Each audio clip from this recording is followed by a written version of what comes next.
It's been nearly 18 months. We've been keeping track, and Hillary Clinton's blame train is not even close to running out of fuel. It's getting concerning. Well, speaking on Tuesday night at The Wing, which is a women-only club in New York, which, because it's women-only, is not sexist, Clinton began blaming everybody, to the NRA, to misogyny itself, for her defeat in the 2016 election. Here's part of it. Before the Comey letter, I was ahead. I got more votes than anybody in history except one term of President Obama. Every day that goes by, more evidence, more proof about, fake news and the Russians and Cambridge Analytica and, misogyny and sexism. I've taken on the NRA for years, and they spent more money against me than they've ever spent against anybody. And now we know the Russians paid for some of it, paid for actors or Russian agents, personnel, to dress up in those very attractive jail outfits and go around in a mock jail while people could yell, "Lock her up." We know who's on MSNBC's website at midnight every night. It's not a political speech. That was more like group therapy. And honestly, the easy thing would be to make fun of Hillary Clinton. Ooh, she's so wrong. But it's past that. This is sad. Will anyone help her? She's crying out for it. Where are her friends, her husband, the DNC? It's like watching someone you know fall apart. It's poignant and tragic, and someone ought to help. Tammy Bruce is a radio host, and she joins us tonight. Tammy, I'm only half joking. Whatever else this is not empowering for women. As the father of 3 daughters, I can say that conclusively. Right. And look, I mean, there is a point where you never think you'd say this, but you do begin to feel sorry for her. Yeah. And as a political person, look, a part of what her complaint was at that event was that Fox News is trying to, quote, impeach her. In other words, that there's coverage of her on this network. There's actually, interestingly, of course, the complaints have come from other Democrats across the networks, well, exactly. People who actually worked for her campaign. But she's in a unique opportunity here, in a unique position, where since she is getting coverage and she's clearly is searching for relevance, she could talk about policy. Yes. She could use this so that we would actually be discussing an argument that she could be having that's about. Such a smart point. That's right. And also, frankly, maybe then she would be on the Tucker Carlson show, and you could have this conversation with her. Because actually, she knows a lot, but she's not stupid, and she's been around a long time. And exactly. her claim to fame always was, "I've read the policies, only I." And there's some truth in that, actually. And she could be doing that, but she's not. She's been in the White House. She's obviously been in the Senate. She's been the Secretary of State, and yet this has devolved into this group therapy dynamic where she's going over the same complaints that people, if they are in that group, maybe they've read her book, they know what her complaints are, but she's also then inserting news of the day, like now suddenly it's the Cambridge Analytica and it's the NRA, because that's the news that's happening now.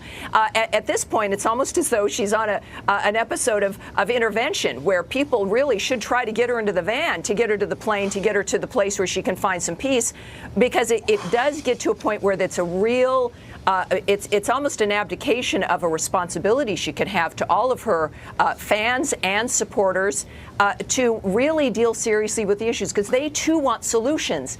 And she still, with this great attention internationally, is not using the platform she has to present those solutions. And it's sad, and I think that there could be, even though I would disagree with her solutions, we at least then could move forward on these issues and try to make a difference as feminists. Well, that's exactly right. We could add to the sum total of the conversation, which I think is important, even if you disagree. We try to do it every night. By the way, that's her speaking live. We actually don't have a huge desire to cover everything Hillary Clinton, despite her claim. But I think it's interesting. And can I just make one other point? Yeah. The irony, which people are not kind of perceiving, is that her party has moved very far from where she was. We will long for a time when Hillary Clinton was the most radical person in the Democratic Party.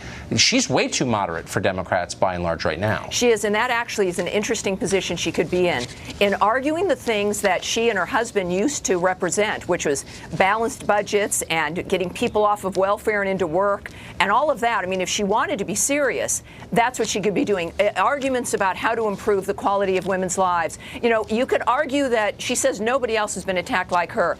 And nobody else was told to go away like she's been told to go away. But Al Gore and John McCain and John Kerry actually continue to talk about policy. You know, we can disagree with what they stood for, but as a woman, I think that there are so many other opportunities with the platform she has. And her own party is saying, you know, enough is enough at this point. Yeah, if one of my kids acted like that, I'd be very upset. Really quickly, so Christian privilege, this is a new category. A seminar at George Washington University here in Washington will examine how Christians get, quote, unmerited perks and have built-in advantages over everybody else in America. If you actually look at the numbers, Christians are not, are actually not thriving in this country. Yeah. This is all measured. But what do you make of this? To say this out loud seems like a change. Well, look, I don't identify as a Christian. I believe in God. Right. I believe that Jesus is the guy. I think it's a very serious thing to identify as a Christian, and so I'm taking it seriously and slowly. But as looking from the outside, what I see as a political commentator and analyst is Christians maybe have a privilege of being persecuted and attacked and martyred around the world. I mean, it is a remarkable attack dynamic, even here at home. Facebook had to apologize for refusing a Catholic university's ad that featured Jesus on the cross because it was too violent. Remember the Chick-fil-A controversy, the so-called controversy, because of its owner being a Christian man. Even the attacks that Billy Graham at his death went under because of his Christian faith. So there's no privilege there, except, I think, to be mobbed. No, there isn't. Tammy Bruce, great to see you. Thank you. Up next, reflecting our commitment to hard news, zombie raccoons. Stay tuned.